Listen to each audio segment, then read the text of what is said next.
ایک اور سوال کسی نے کیا، کسی بھی چیز کے گم ہو جانے پر درود شریف پڑھتے ہی وہ چیز مل جاتی ہے، کیا یہ صحیح ہے؟ دیکھیے کسی چیز کے گمنے، کسی چیز کے بھولنے پر آپ پہلے تو پڑھیے انا للہ و انا الیہ راجعون، اور دعا کے طور پہ آپ درود بھیجے تو کوئی مسئلہ نہیں. چونکہ ایک صحابی یار کا اللہ کے رسول صلی اللہ علیہ وسلم میں دعا کرتا ہوں، اس میں درود کتنا حصہ رکھوں؟ کیا 1/4 1/4 درود پڑھوں اور باقی دعا کروں؟ تو کہا تو اور بڑھا لے. تو کہا کیا آدھا درود پڑھوں اور آدھی دعا کروں؟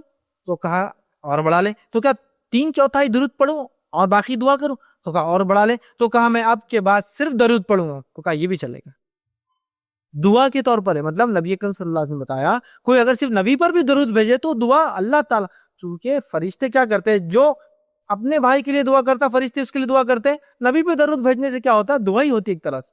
تو اگر اس معنی میں آپ درود پڑھ رہے ہیں کس چیز کے گمنے پر کہ آپ دعا کر رہے ہیں اور دعا میں درود پڑھ لے رہے ہیں، اس لیے کہ وہ حدیث میں آتا ہے کہ ایک صحابی نے کہا میں آپ درود ہی پڑھوں گا، دعا کروں گا ہی نہیں اپنی. تو کہا یہ بھی کافی ہے تیرے لیے.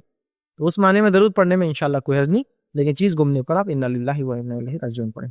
اسی طرح کسی نے ایک سوال کیا، ہم جب سے یہ عمل کر رہے ہیں الحمدللہ سب گمی ہوئی چیزیں درود شریف ختم ہونے سے پہلے مل جائیں، کیا یہ عمل صحیح ہے؟ تو بہرحال میں نے بتا دیا، آپ دعا کے معنی میں اگر پڑھ رہے ہیں کہ دعا کرنے کے بدلے درود پڑھ رہے ہیں تو درود دعا کے بدلے پڑھا جا سکتا ہے، حدیث سے ثابت ہے.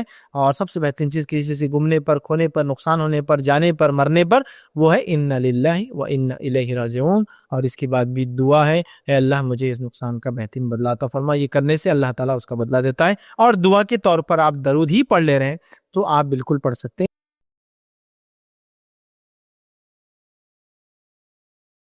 السلام علیکم. آپ بھی ہمارے اس کام میں تعاون کریں اپنی زکات و صدقات کے ذریعے. ڈونیشن ڈیٹیلز کے لیے ڈونیٹ اس پر کلک کریں. اگر آپ کو ہمارے ویڈیوز پسند آئے ہیں تو اسے شیئر کریں اور ثواب کے حقدار بنیں. روزانہ ہمارے ویڈیوز کو پانے کے لیے ہمارے YouTube چینل کو سبسکرائب کریں اور بیل آئکن دبائیں. ہم سے دیگر سوشل میڈیا پر جڑنے کے لیے ویڈیو میں دیے گئے آئی ڈیز کو سرچ کریں. جزاک اللہ.